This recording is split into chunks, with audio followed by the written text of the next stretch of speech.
हम सब ने ब्लैक होल्स के बारे में सुना है, लेकिन क्या आपने कभी व्हाइट होल्स के बारे में सुना है? एक ऐसी जगह जहां से सिर्फ मैटर और एनर्जी बाहर निकलती है और कुछ भी अंदर नहीं जा सकता। क्या यह सचमुच मौजूद है या सिर्फ एक मैथमेटिकल थ्योरी? चलो इस ब्रह्मांड के फैंटम को और साफ तौर पर बताते हैं। व्हाइट होल सबसे आसान शब्दों में ब्लैक होल का समय के हिसाब से उलटा है। तुम्हें एक सेंट्रल पॉइंट से मैटर, लाइट और एनर्जी बाहर निकलते हुए यूनिवर्स में तेजी से जाते हुए दिखेंगे। यह स्पेस टाइम का एक थ्योरेटिकल एरिया है जिसमें बाहर से कोई एंट्री नहीं कर सकता। जहां ब्लैक होल का इवेंट हॉरिजन एक वन वे इंडोर की तरह काम करता है, वहीं व्हाइट होल का इवेंट हॉरिजन एक वन वे आउटडोर की तरह काम करता है। यह एक सोर्स है, एक फाउंटेन है, एक कॉस्मिक गशर है।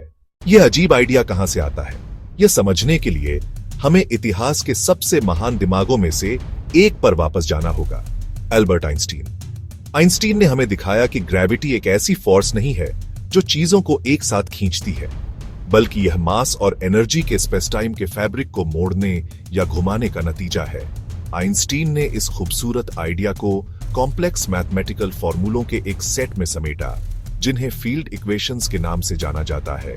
जब कार्ल श्वार्ज़स्चिल्ड नामक एक फिजिसिस्ट ने पहली बार आइंस्टीन के इक्वेशंस को हल किया, तो उन्हें वह सॉल्यूशन मिला जिसे हम अब ब्लैक होल से जोड़ते हैं।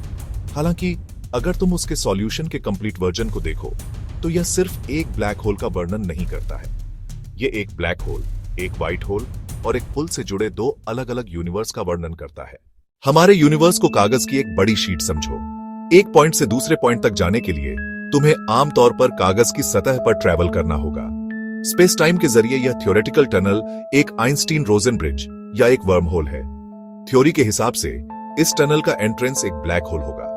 तुम अंदर गिर जाओगे, उसकी भारी ग्रेविटी से खींचे जाओगे और वर्म होल के गले से होकर यात्रा करोगे। कल्पना करो कि हमारे अपने मिल्की वे गैलेक्सी में एक पोर्टल में कदम रखना और 2 मिलियन लाइट ईयर से ज्यादा दूर एंड्रोमेडा गैलेक्सी में कुछ ही पलों बाद निकलना।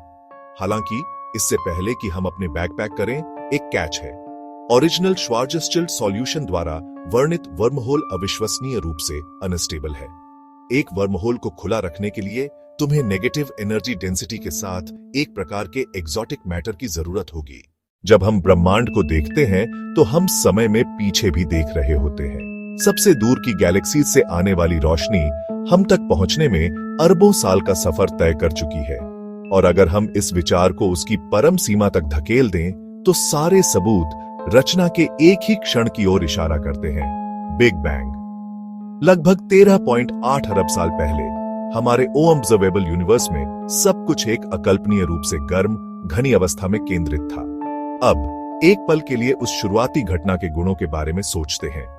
पास्ट का एक क्षण जहां यूनिवर्स का सारा मैटर और एनर्जी एक ही पॉइंट से बाहर निकला। इससे कुछ फिजिसिस्ट्स ने एक दिलचस्प विचार पेश किया है। क्या होगा अगर बिग बैंग शायद हमारा पूरा यूनिवर्स मैटर और एनर्जी के एक सुपरमैसिव व्हाइट होल से बाहर निकलने का नतीजा है? यह थ्योरी, जिसे ग्रेट बाउंस के नाम से जाना जाता है, बताती है कि हमारा यूनिवर्स विस्तार और संकुचन के एक अनंत चक्र का हिस्सा हो सकता है।